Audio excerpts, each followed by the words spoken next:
Hi guys, this is my first video. It's going to be messy, it's going to be bumpy, but I don't care. I've got an important message, and it's this.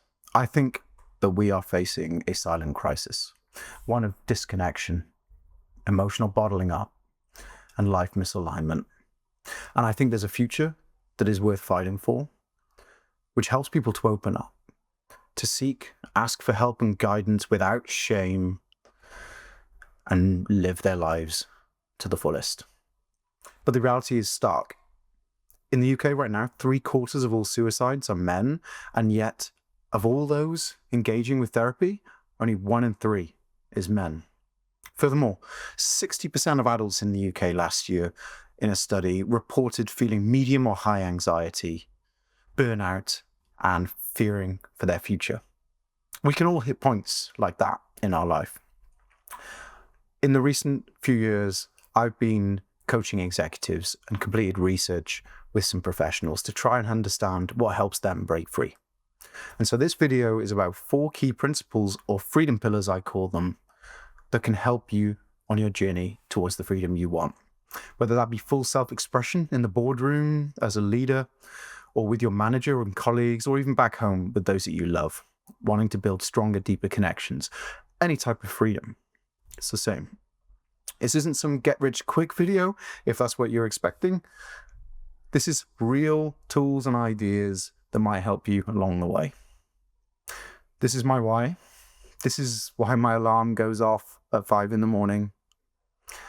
I think this may be something you want to hear about. Hey, I'm Morgan.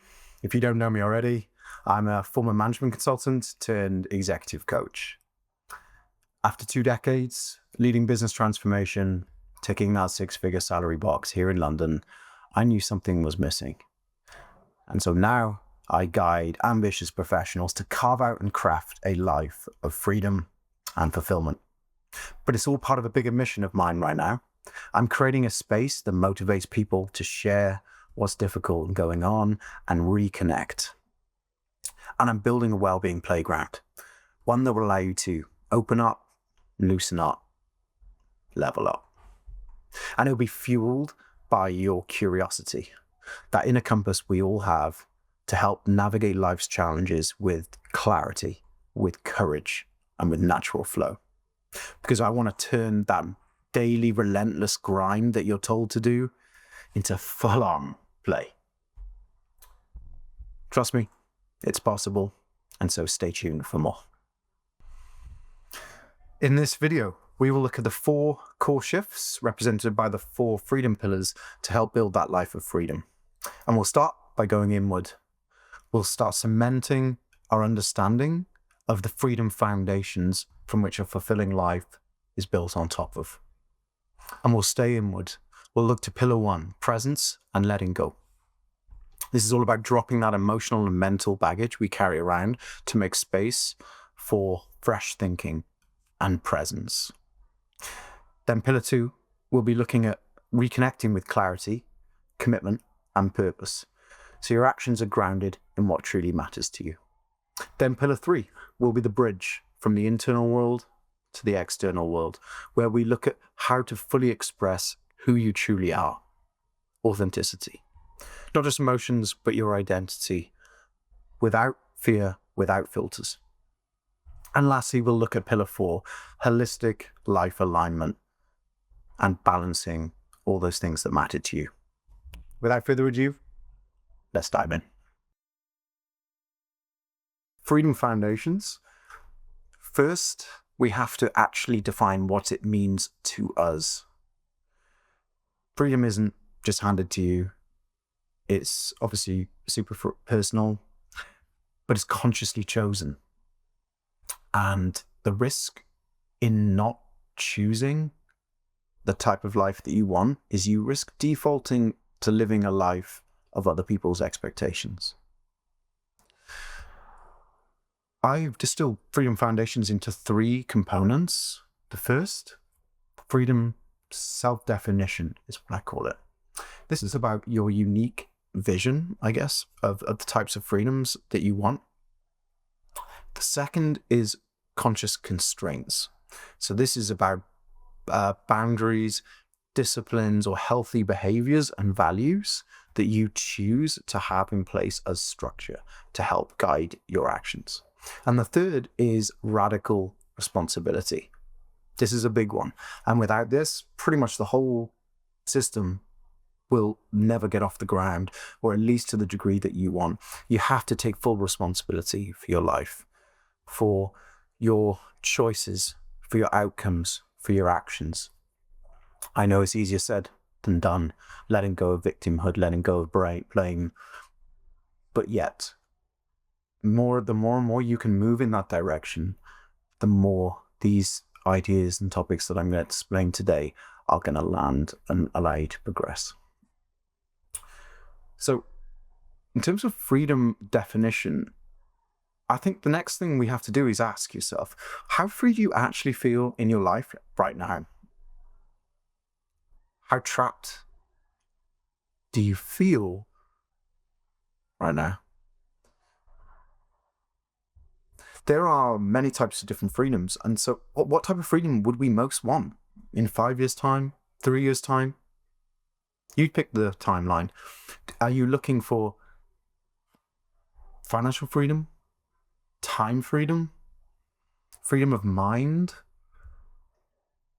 freedom of spirituality, of emotions? Financial freedom for many people will always be there too. But as you hear all these different types of freedoms that come up, which ones most resonate with you? Which ones do you care most about having in your vision for your life 2-3 years from now? Write it down, and that might help us as we move through these different pillars and navigate. So the second is conscious constraints. And this is slightly different. This is about how we, as I said, apply and put structure in place, which ironically gives us the freedom that we need. And one of the ways we can do this is by consciously choosing our core values and the rules and the guidelines that we choose to live our life by. There is many ways you can go about it. There are so many articles you've probably seen online. Quick Google, core values exercise, will find them. Lists of hundreds of words, 200 plus words, and go through them and just pick out 25 that are really resonating with who you are and how you live and what you care most about right now. Write them down and then get them down to a top 10, and then try and get them down to like a top 4 that you really, really want to live by today. And there may be rules and guidelines that you want to put in place and you need to put in place to live by those values. Jordan Peterson, famous for his book 12 Rules for Living, as an example. Having a field doesn't have to be amazing and comprehensive. It doesn't have to be super, super crazy here, but just get down your ideas, write them down, and step back and say, yeah, I feel like those are the conditions and the values that I want to live by right now. We've spoken about radical responsibility. I won't say any more on that specific topic, but there is one more powerful lens that I really, really want the Freedom Foundations to be looked through, and that is learning from regret. You may be familiar with a very famous book now by a palliative care nurse called Bronnie Ware. In her book, Top 5 Regrets of the Dying, she sat with people in their final days and she listened and she went back and she wrote down the things that they wished they'd most done at the end of their lives. Here are the top 5. Number 1 was, I wish I'd lived a life true to myself, not one the others expected of me, essentially. The second was, I wished I hadn't worked so hard. How many of us are guilty of that one? Number 3, I wish I'd had the courage to express my feelings. I wish I'd stayed in touch with friends. And the last one, I wish I'd let myself be happier. I don't know about you, but multiple ones there. they can't help but strike a nerve. And we know it's scary. And we know that, it's very hard to know whether you're always on the right path. But these regrets aren't about failing. They're about tuning into a desire not to abandon ourselves as we go through life, not to completely lose ourselves, and make sure that, we are sticking close to what matters most. So as you define your version of freedom, whatever that may look like, use future regret as a tool, a healthy tool, not to dwell in fear, but instead to make bold, honest choices now while there's still time. Because if you can really take that and learn from this stuff, you can really, really today craft and design a life of fulfillment you can be confident in. Let's proceed to the freedom pillars.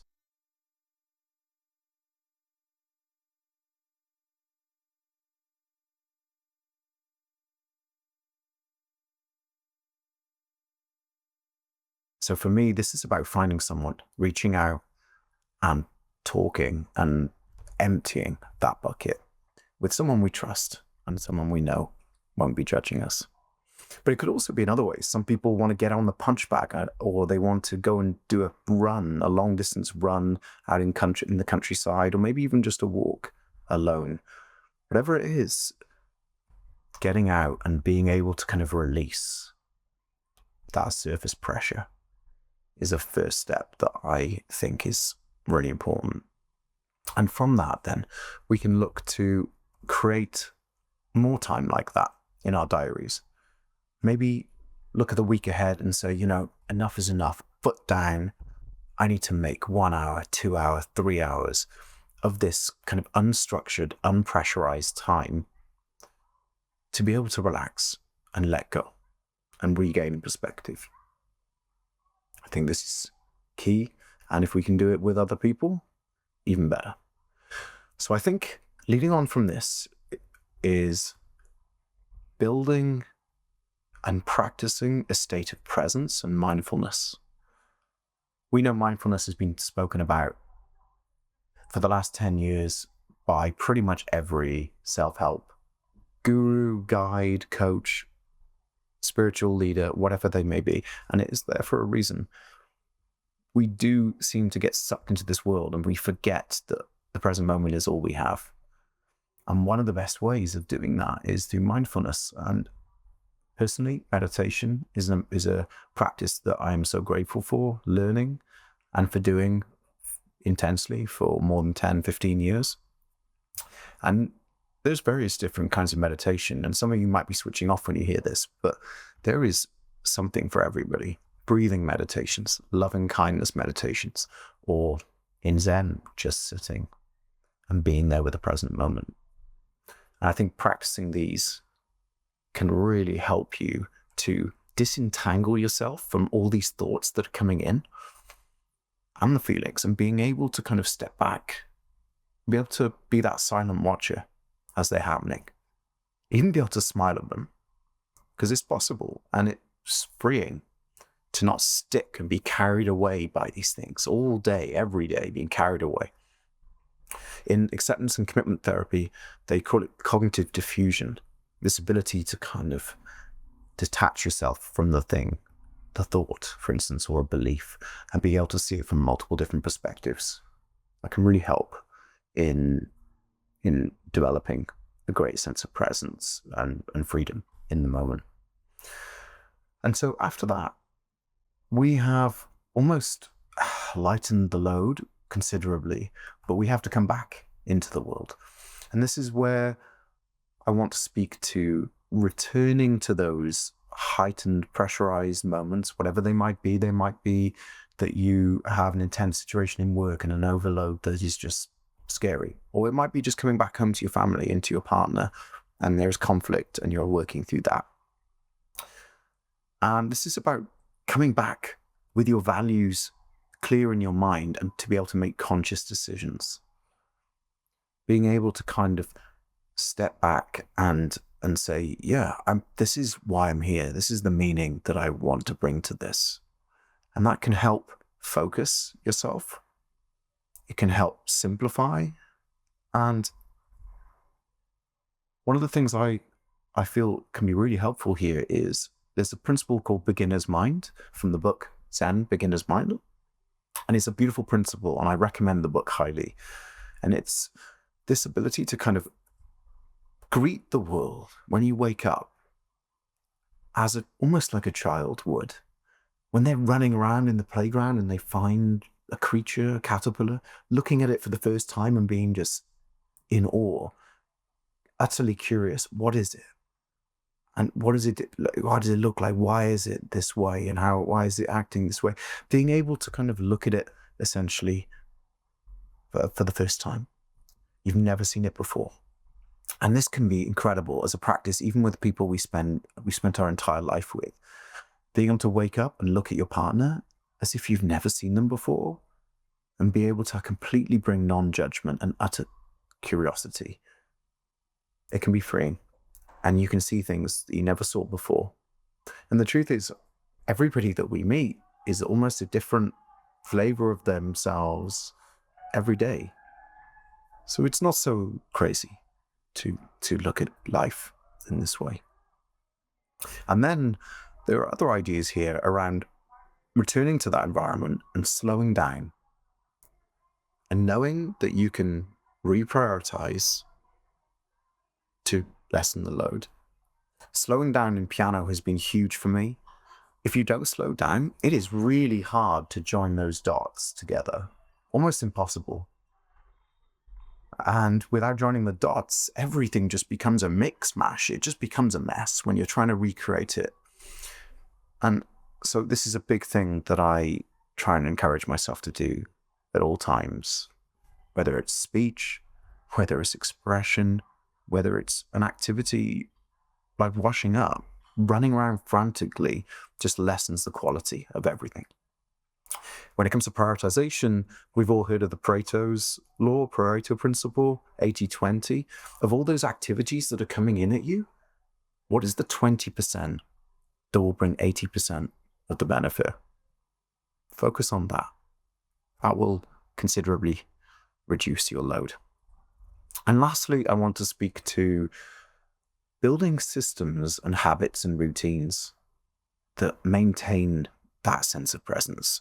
Whether it be, like we sort of talked about, a mindfulness practice, but it could be a morning routine and an evening routine, or a set time each week with your partner where you do these things together.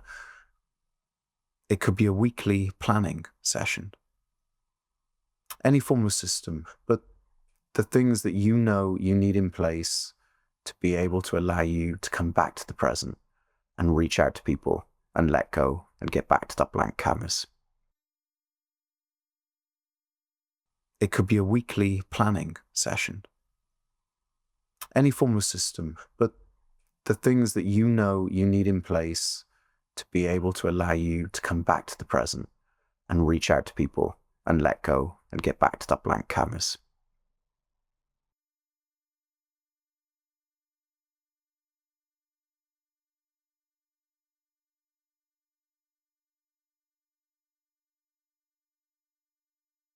Right now, at this point in life. And you distilled it down. And so that becomes your filter for how you decide to act and where your intentions come from. So I don't know what that means, to almost checkmate yourself into remembering these, whether it's a sticky on your wall, your background to your phone. I don't know what it is, but being able to walk past and see that daily is going to really help you to get clearer day to day on which direction to pivot and move in. The second is an obvious one, but a big topic, which is about investing in building your own emotional intelligence, emotional awareness, resilience. Being able to help yourself understand and identify an emotion when it comes up, how you can sit into it, how you can really fully embrace it and let it go and let it run through your system and your body and your heart, and be able to not hang on to it and be attached. Well, so many people talk about it as emotional regulation. I really do feel that this is something that I think is potentially the most valuable and important of this whole pillar, spending time understanding this and learning this. There's a very great letting a technique that I've been using myself in recent years. It was popularized by David Hawkins, called the letting go technique. I really recommend it. It comes from the book of the same title, and it helps you to understand how you can ask yourself the right advice depending on the emotion that's come up. The advice changes depending on the emotion. And I think this is a trap a lot of people fall into. The opposite of freedom is thinking that you have this a panacea, that, all right, if I have an emotion, I just need to do this or do that or think this or think that. But really, no, we have to meet ourselves where we are. And I think it's a beautiful area and one that I would recommend. But whatever it is, emotional intelligence, emotional awareness is always going to be a valuable pursuit to build and help yourself through. The other area that is so often touted as a game changer for self-awareness is journaling. And I swear by journaling, but a specific type, handwritten journaling. Buy yourself, if you haven't got it, a little pocket notebook or a proper journal. And as a bare minimum, your phone notepad, although I really would try and move away from that, although it's great for kind of here and there, like note jotting things down. Go and do this, because this is huge. And I definitely would put it in my top 3 tools that I use for gaining clarity on a situation or about myself or someone else. So please try that out and really do explore, because there are so many use cases for journaling itself, whether it be through understanding patterns that are going on, whether it's working through a specific confusion, whether it's documenting your wins, or even the gratitude that you have for someone or something. It can be a really, really powerful tool for shifting us on the inside. The next thing I want to speak to is creating a life strategy. Life strategy, which also incorporates goal setting. This is my intention. So this, for me, is around letting yourself dream and wonder. And, if all impediments were pulled away, what kind of life would you absolutely love to have? Because you're allowed to dream. And I think we often don't, because we're kind of held back by what we think is feasible or acceptable, and often living potentially by the expectations of others. If you allow yourself to dream fully yourself, where does that take you? There are loads of goal setting exercises you'll see online. One of my favorites, and I think Tony Robbins has done a great job here, is an exercise where you write down all the goals that you want on a piece of paper. Some of them might be linked, is it like a brainstorm? But essentially, get them all down. And then you can go through those and ask yourself, okay, which are kind of 1-year goals, which are 2-year goals, which are 3, which are 5 years plus. And with those, you can then go through them and ask yourself, which are the most important to me? Which do I really care about? There's one aspect of this, and this isn't a goal setting exercise video here, but obviously we know, don't set yourself too many goals. Don't commit to too many. Maximum 4 in, say, a 1-year period or a time period under question. But once we've done that, and we know, let's say hypothetically, we have 3 or 4 really powerful goals that we would love to have in the next 12 months. The next thing is asking yourself, why? Starting with why. Simon Sinek's book, Start With Why, has that title for a reason, because it is so powerful. And this links back also to the core values, which I'll explain in a second. But if you have a goal, whatever it might be, say you want to earn £10 million in the next year, and you step back and say, okay, why?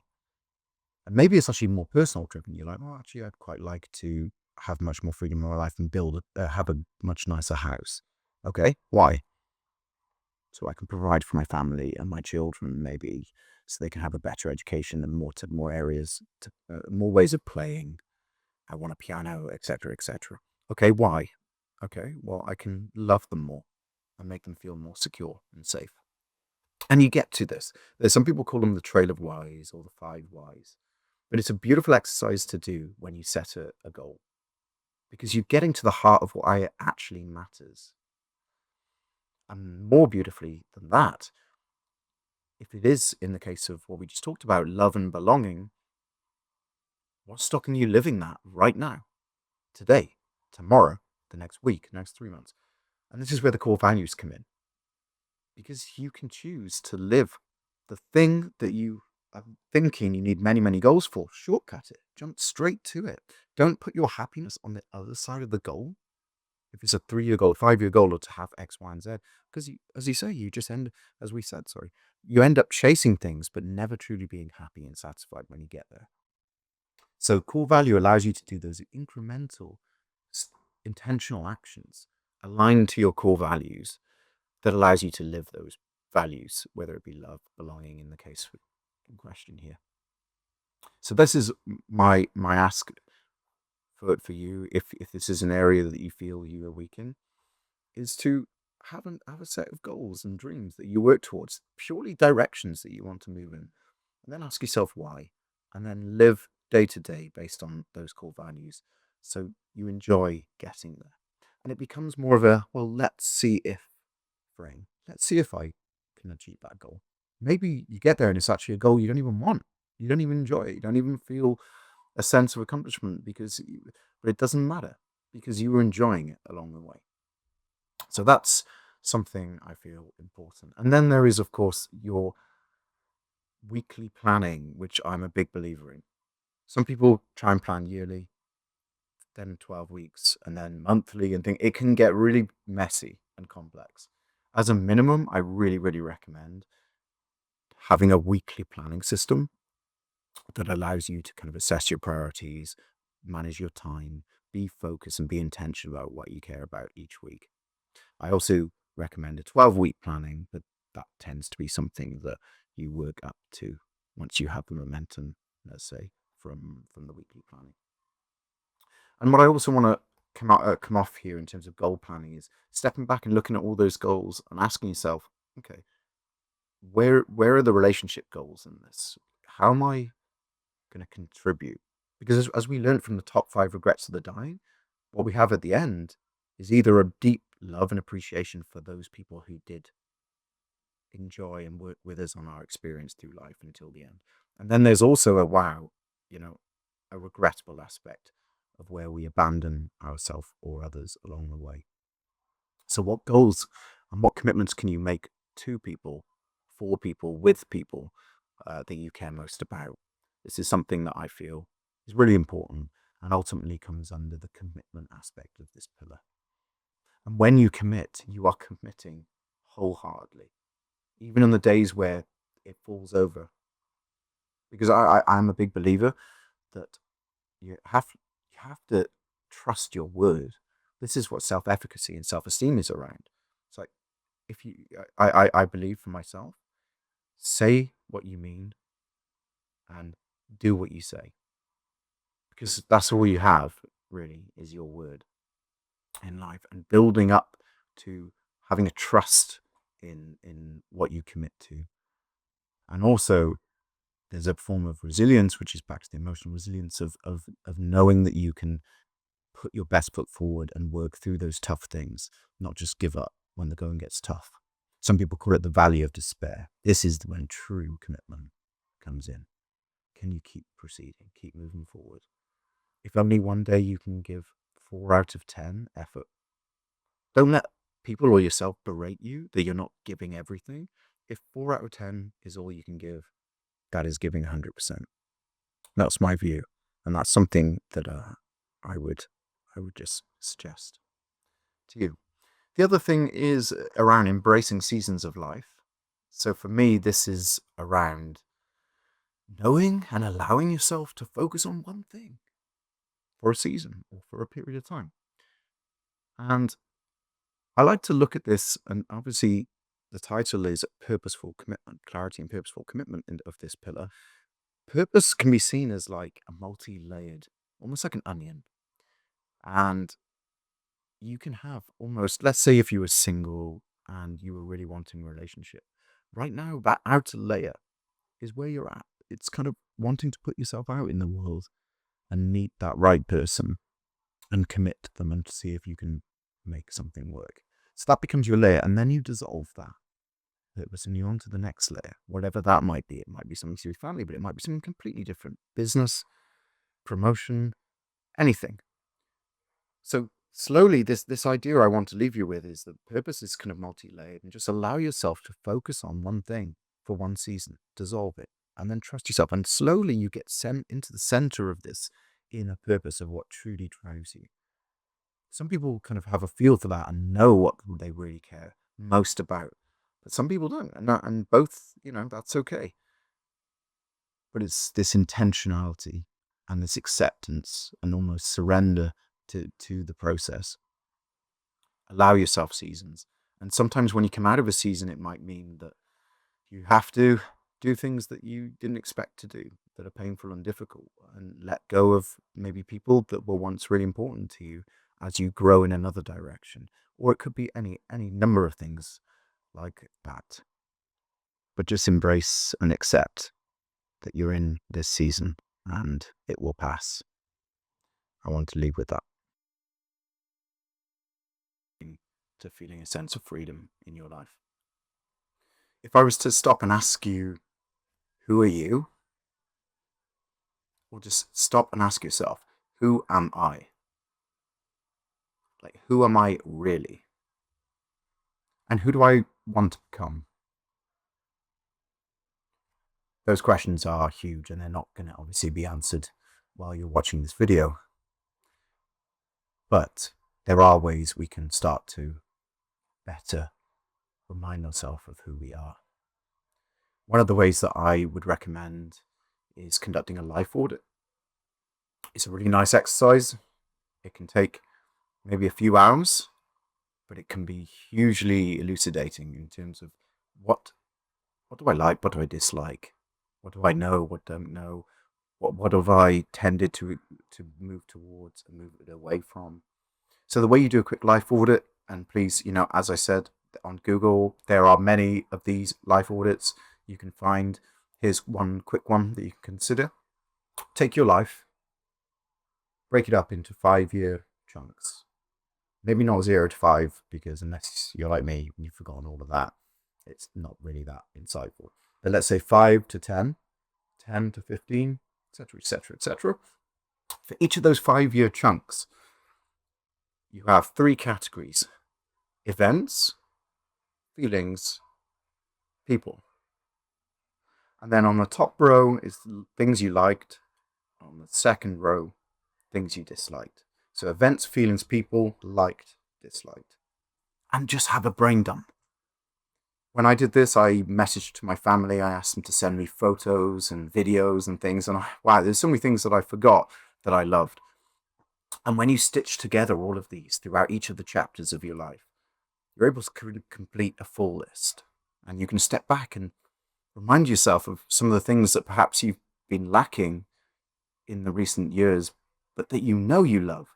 For instance, for me, nature. I was spending all my time with my family, outdoors, big hikes, adventures around, animals and creatures, learning plants and flowers and things. And I missed that when I moved to central London. And so this is just examples, but something that can really help you in terms of inner compass for identity, and something worth trying. The other thing is cultivating courage, taking calculated risks, which is really hard for all of us because obviously they're inherently uncomfortable. But if you do that, you expand, you grow. And ultimately, when taking that risk, you're experiencing vulnerability. And vulnerability, as Brené Brown put it, is the birthplace of authenticity, as well as other things like connection. So if curiosity asks the questions, I feel vulnerability has the answers. So cultivating a life where you look at yourself in the comfort zone and you look at the things that you would like to expand out. Where would you like to grow or experience? Or which are the challenges that you really want to understand better and you feel ready? Choose those. Move into a space of vulnerability. Of course, in a safe and trusted environment. But that's where you will find so much meaning to live the life that you really want. And this kind of ties into another thing here around dropping of the mask that we can wear, or the shield maybe that we put up, or some people call it walls and barriers. we're forever going through life and are tempted by putting on a persona. If you're in work and you perhaps with your boss and you feel like you're struggling for whatever reason, maybe not working as efficiently as you like, or you're running out of time, or you have interpersonal conflicts, we can kind of try and put ourselves, project forward this kind of self-confident, clear persona. But there is a huge value, and if I can't say it's any other way than being vulnerable and choosing to take off that mask and shield by creating an environment of safety and trust. And sometimes you have to help others to help ourselves. But by doing that, that's when you really, really feel like, in this case, you can perform, but also you can connect back with yourself and connect better with others. So vulnerability as a birthplace for authenticity. And then we have other areas that also we can explore here in self-expression around letting go of shame or guilt. They're hard things and we often don't know that we're carrying them. But when we, for instance, journal around a topic, certainly these things will come up in relationships. And one of the things I want to say here as part of self-expression is actually just embracing talking about it to someone you trust, to someone you know will listen in the way that you need. Because ultimately, one of the best ways of dissolving shame and moving through guilt is just through talking about it.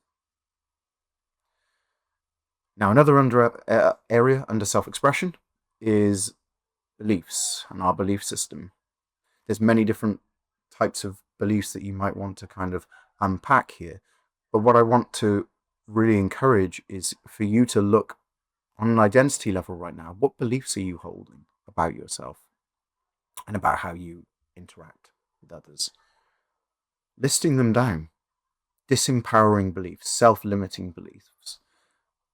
And then taking those and asking yourself, how can I reframe those and make them empowering and constructive, but yet still true?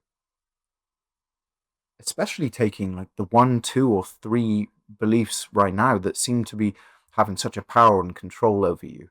We all have them at times, and it's just being able to step back and explore them, understand and question how true they are, and then be able to reframe and reposition yourself so that you can move forward more healthily.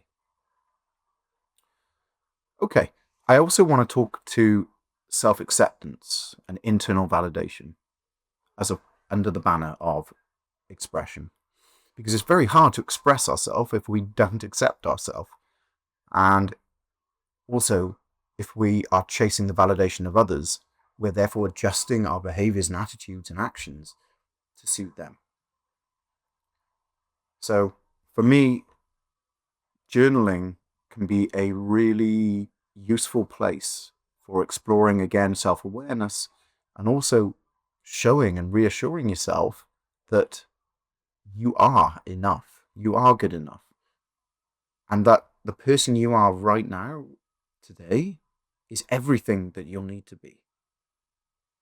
You don't need anything else. You have all the resources, but you also, as part of self-acceptance, can embrace and accept, all the things that you don't like and things you like. You don't need to change them, but you can choose to accept them consciously and then move forward, because that resistance that we build up is suffering. It's a famous line or paradigm that Eckhart Tolle talks about. Resistance is suffering. And so there's something in that. But when it comes to internal validation, one of the things I love to speak to here, and also remind myself of, because we can dip back into these all the time, is this idea of bringing your locus of evaluation internally. What do I mean by that? We can sometimes choose, in terms of self-worth, to look at things on the outside that give us validation that we're worthy. And we all have this in different forms or others. Sometimes it's kind of, we map ability to performance to self-worth. And we're basically almost making other people's opinion of our worth more important than our own, and their definition of our worth as more as more important than how we define or remind ourselves of our own self-worth. So bringing in your locus of evaluation, reminding yourself that you are worthy, and that's absolute and unconditional. I'm going to say the word again, journaling. This can really help with this and unpacking your stories.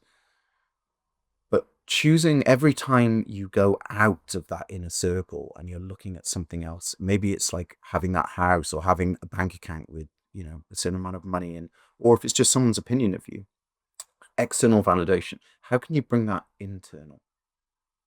How can you self-validate, self-approve, self-recognize, self-accept? It's a really, really powerful practice that we all probably will need to do continuously, because we can be drawn into this and drawn into stories that we need to look at the outside world to validate something. But something I really want to encourage as an exercise. One of the things you can do that could be the ultimate in self-expression that some gurus or guides out there recommend is sharing your story, but publicly. And for some, it might be on Facebook, writing up, you did that life audit, writing up a summary. You could use ChatGPT to summarize it, but all the pain, all the vulnerabilities of the past, as well as the beauty and the joy that you found, summarizing it and just saying, wow, this is me. And these are my current challenges. And I'd love to be more vulnerable in this space and be able to connect more. And these are my challenges. And these are my hopes and dreams, as well as deep fears. And just sharing it. You'll be amazed at what it can create and how many people share exactly what you're going through. So something to consider and reflect on. And then there is kind of broadly day to day, like with the core values, cultivating a state of being every day. Who am I and who do I want to become? And sometimes you'll see some people talk about living declarations. I think this is a fantastic exercise. You can essentially use your journaling, paper-based or on your phone, and just capture for the next 2, 3, 4 weeks all the negative thoughts and feelings that are coming up in the world around you and in regards to yourself. And then look at them and just say, okay, how can I write these, again, like with the beliefs, but more on an identity level, how can I write them as I am statements? So if you're worrying about money, maybe it might be, I am someone who allows money to come to me and I know I have plenty. Whatever it is, whatever feels resonant, but yet empowering. And these sometimes referred to as identity packs. You'll see people, the two different types of people you have. I'm running at the moment. I'm trying to run. I'm trying to make time each week to go running. And then you have someone who says, I am a runner. And for some reason, the psyche loves to honor that when it hears it. So it's something to reflect on, how you can cultivate a state of being day to day that is empowering every time you read it or hear it. So sometimes that living declaration idea, if you have a list of 25, 30 things that you really feel are pertinent right now to remind you of who you are, and record it on an audio, and then play it back. Get creative, play it back every morning. These are the things that can really complement how you go out there and live your life as fully in a state of being that it feels really aligned and resonant with who you truly are.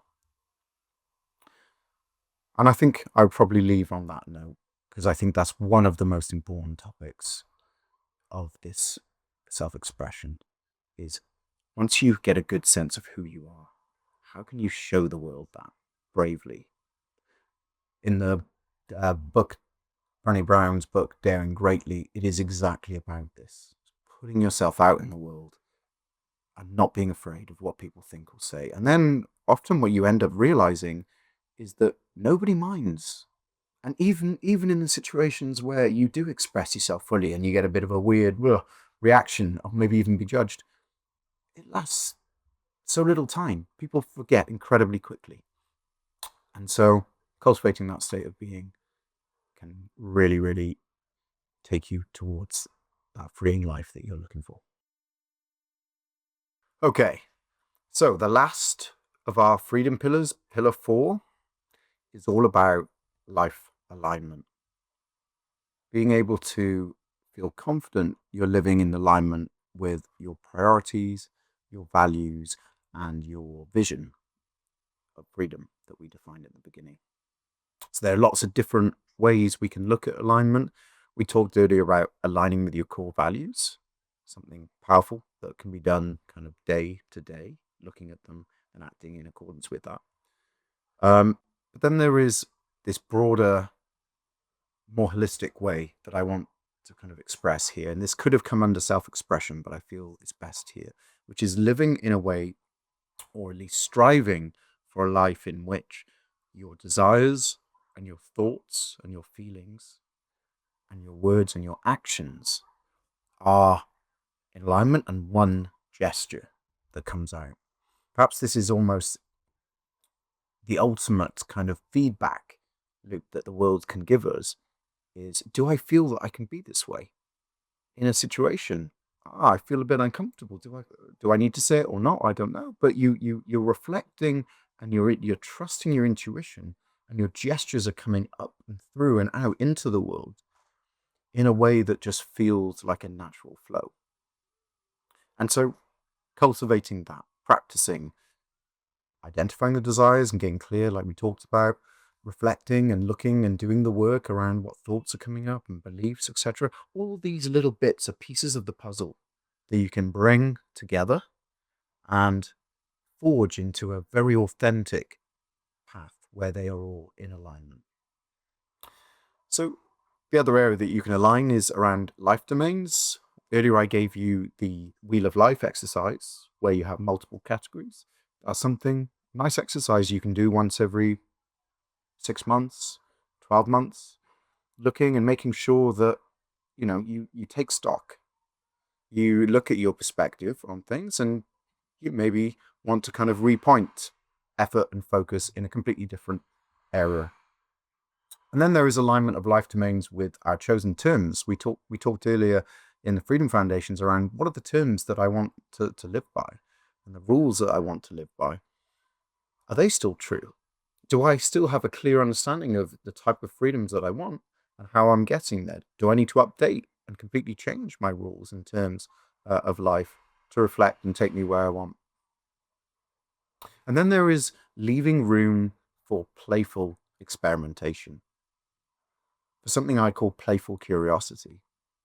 One of the big things here, we've talked about embracing vulnerability and all of these different topics, but sometimes we can be completely held back by a fear of failing.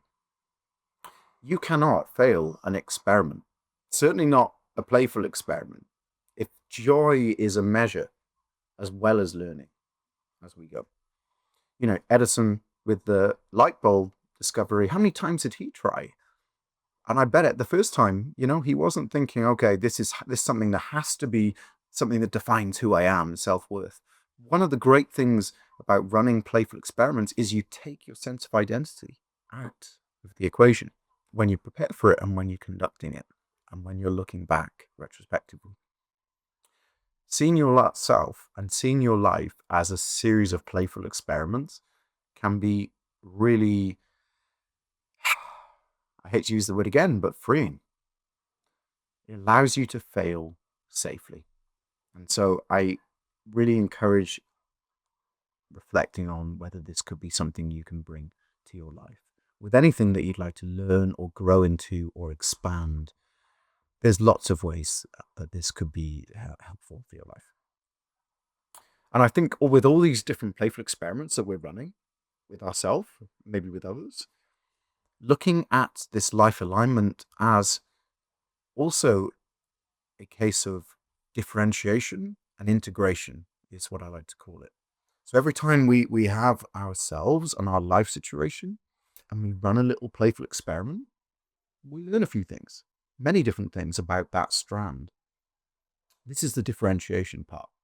So maybe it was practicing taking your mask off when you're with your someone difficult at work or someone that you love, but you're holding back because of maybe feelings of shame. Practicing that will allow you to differentiate by way of different beliefs you may form, different attitudes you might have, different responses in the body, as well as how you respond emotionally and to the thoughts that come up. And so these differentiations, you get to step back and say, okay, which ones do I want to keep? Which do I want to integrate back into me? You're already whole and complete, but as a being, we are always going to look for ways we can grow and become more complex. This is a belief of mine. I think this is innate to humans that we will want to do this. And so living in alignment, one aspect of that is living in a way that, okay, well, what do I want to integrate and which do I want to discard and throw away? Because we can fall in the trap of perfectionism as well as kind of wanting it all and then feeling overloaded that we can't take all these lessons and values and things like that back into our life. Just pick and choose and forever just be accepting and allowing of your state to be grown with time, but keep experimenting. So differentiation, integration, differentiation, integration. I think it's a beautiful way to look at how we evolve through our life. If you look at when you're born, you differentiate in terms of values straight away. You're vulnerable, put out into this world, and you're looking for safety and security. And so your parents, hopefully, one or both parents or someone else was there to care for you, and they've shown that, and you integrated those kind of survival values into yourself. And then you went out and you differentiated again by as you grow older and you start to mature, maybe even in your teenage years, even, but or before, you're looking at, well, what are our family values? Suddenly your family, like mine, valued going outdoors and being in nature. And you're like, okay. So you start to adopt some of these kind of values and then you integrate back. And I feel that a lot of people can stop there. They don't realize that there is another differentiation out, that of self actualization, as some people call it. Looking at yourself and doing all the work that I've talked through today in the different pillars, that's taking you towards elevating yourself to your highest possible state of being, to the highest purpose you have. This is a level of differentiation that many choose not to go on, or at least do so, but in little ways and sometimes passively. You can choose this. And when differentiating in that manner and then integrating your learnings, you are really, really integrating all of the 4 pillars that I've talked about today. And next, I just want to speak to making the process easy of life alignment, because we can go through and we think, I'll work on this, and then that thing breaks. Or we want to prioritize one thing and then we realize multiple areas have just become, they've eroded in terms of quality. And so having systems and tools and processes and habits that, once practiced over a certain amount of time, allow us to almost integrate. So sometimes in the famous book Atomic Habits by James Clear, it can really help us to habit stack, for instance. And as we know, if you practice a single new habit or try and break an old habit for 21 days, it becomes something that we can maintain fairly easily in many cases. And if we practice it for a certain, I believe it's 62 days or something around that mark, we reach a point of automaticity where it just becomes effortless. Whereas after 21 days, you still need to put in, get to that 62-day mark, it just flows. And so I just want to speak to this because if you have these systems in place, maybe weekly planning that reminds you of your core values, of your character strengths, of what you care about in terms of goals, of what you want to therefore prioritize in the coming week. These are the types of systems and tools that we can use, as well as journaling. So having a look, having a reflection, and asking yourself, how can I level up these things to make the job not just easy of staying in alignment, but also super fun and enjoyable. And the last is permission to pivot. So, you can want to kind of align and in one direction, but don't continuously think that because something hasn't worked, you need to keep going and going and going. Like with the experiments, a good experiment, you pivot based on your learning. So give yourself that permission. Don't be too attached to outcomes. And I think this is one of the last key points in this, is this flexibility to move where you need to go. And keep believing and keep thinking, that you can do this, because a lot of people feel that, life is so out of alignment. Where do I start? And so I think one key belief is just knowing that change is possible. So get that momentum, take action, whichever one of the pillars perhaps you feel you're strongest, you could leverage that maybe on one of the pillars that you're not as strong.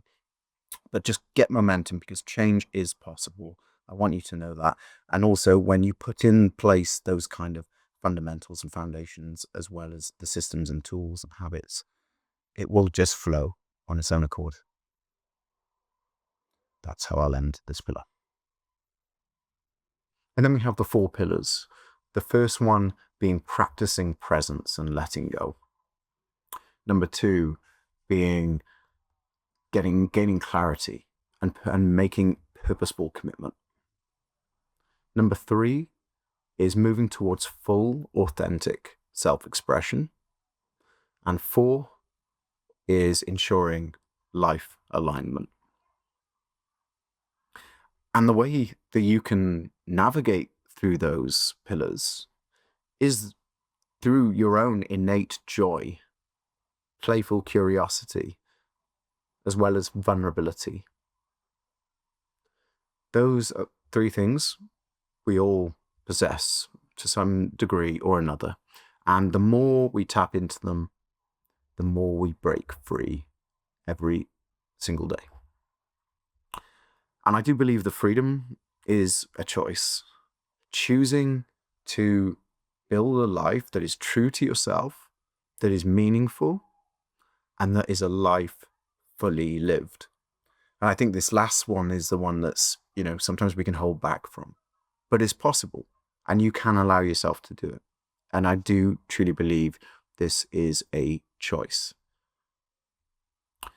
So my ask is that you be open to this, to start living a life that is in alignment with what you care most about. I feel that when we get overloaded and overwhelmed and we bottle up, or we put up our guard, or we get defensive, these are all little signs that we are living a life of misalignment. And as soon as we get back into alignment, everything starts to flow again. Self-respect comes back. Hope, optimism, your energy comes back. And opportunities come your way because you start moving towards them. But the underlying message here for me is that this requires action. It can't just be an intellectual exercise. Taking action in all the directions we've talked about would be incredible, but taking any action is only going to open you up and allow you to go closer to that life of freedom that you want. So here's a few actions that I wanted to leave you with that you can consider. Number 1, just sitting down for 2 minutes and just writing down the types of freedoms that you would love to embody in your life at any point, maybe the next few years, maybe 10 years from now. Is it lifestyle freedom? Is it freedom of time? Or is it financial freedom? Anything that comes up that triggers your imagination that will allow you to live that life of fulfillment, of peace, and of meaning. And the second action is to write down 3 things that mean way more than status or approval seeking or money. 3 things that you feel are just rise so much more above those things that you can start to live every day and move towards every day.